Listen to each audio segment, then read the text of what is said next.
Hello नमस्कार बच्चों, आप सभी का स्वागत है। तो बच्चों, इससे पहले हमने अंकगणित के आधारभूत प्रमेय को समझा था वास्तविक संख्याओं वाले अध्याय में। अब आज आइए उसके आगे समझते हैं। तो उसके आगे हमारा एक क्वेश्चन देखने को मिलेगा। आप अगर अध्ययन करेंगे तो वहाँ पर देखने को मिलेंगे, यानी 6 की पावर n, यह क्या प्रश्न किया गया है, क्या यह शून्य पर समाप्त होगी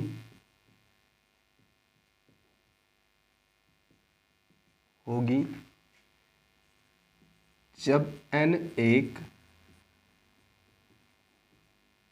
प्राकृत संख्या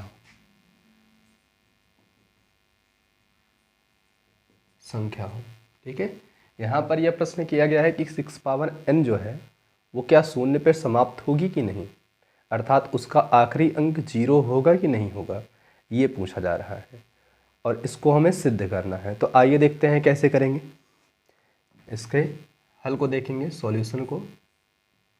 देखिए 6 पावर n का अगर हम गुणनखंड करेंगे तो क्या मिलेगा, 2 × 3 के पावर n, यानी 6 पावर n का गुणनखंड 2 × 3 के पावर n है।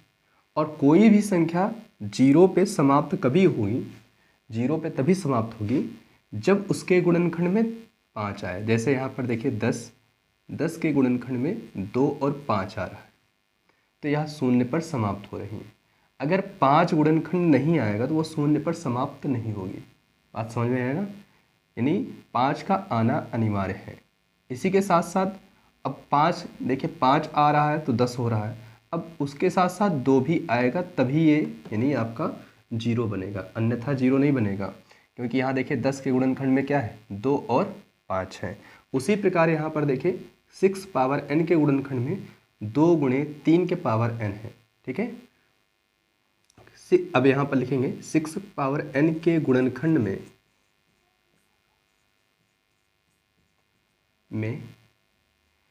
5 सम्मिलित नहीं है, अतः यह शून्य पर समाप्त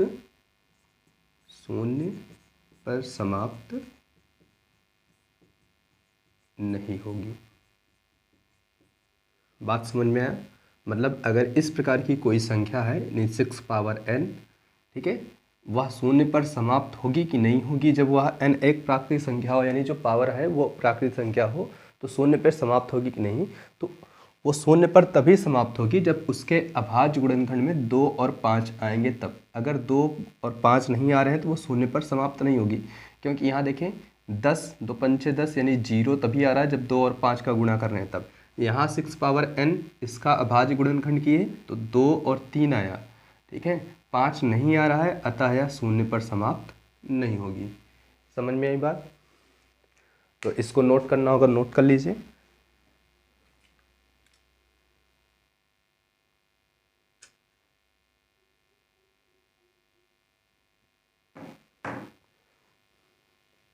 आइए अब और आगे चलते हैं और अगला प्रमेय समझते हैं, यानी प्रमेय नंबर 1.3।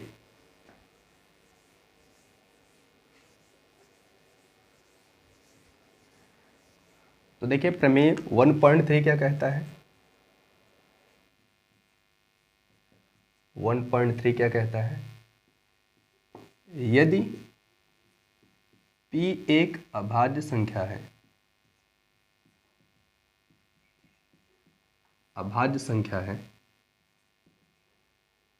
ठीक है, p a स्क्वायर को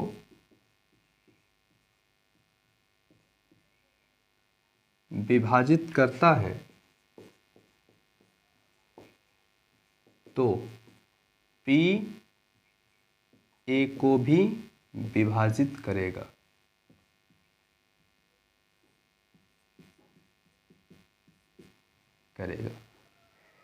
कहने का तात्पर्य है कि कोई अभाज्य संख्या यदि किसी संख्या के वर्ग को विभाजित करती है तो वह उस संख्या को भी विभाजित कर देगी।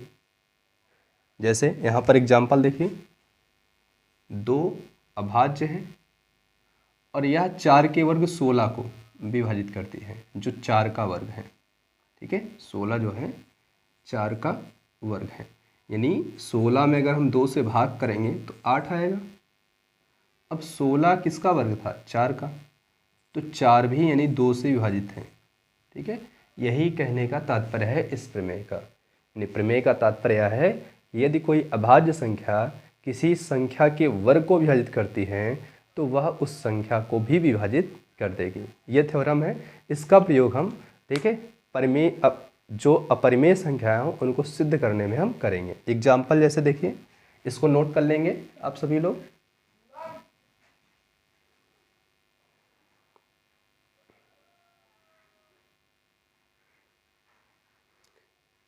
आइए अब देखिए, अब हम समझेंगे √2 एक अपरिमेय संख्या है, इस चीज को सिद्ध करेंगे। आइए,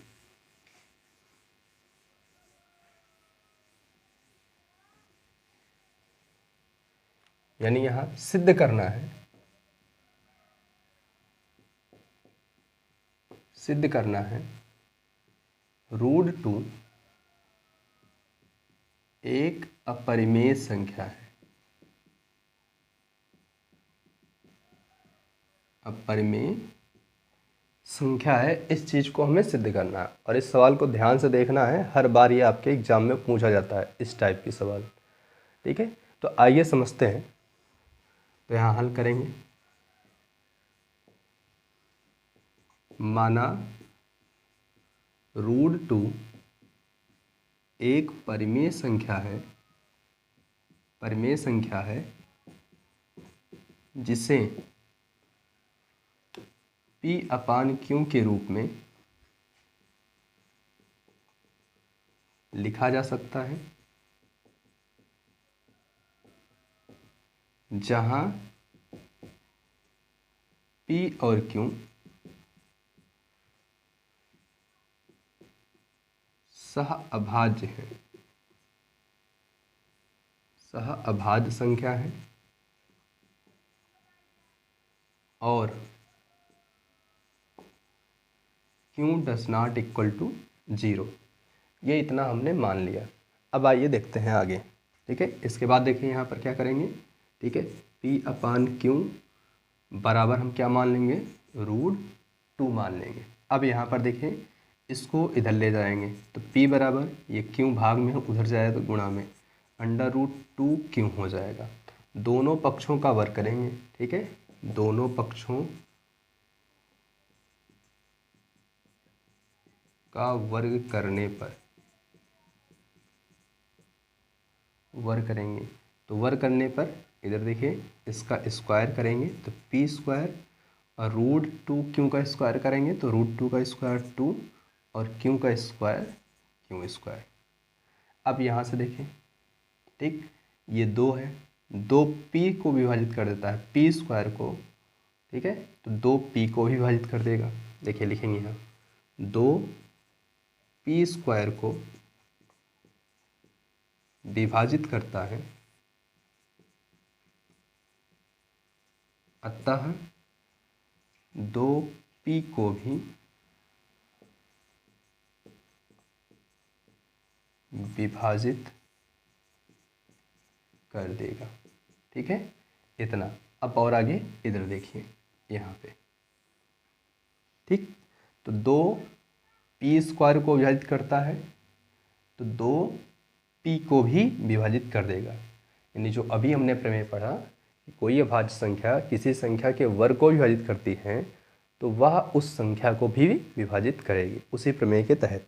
अब आइए आगे देखते हैं। यहाँ पर पुनः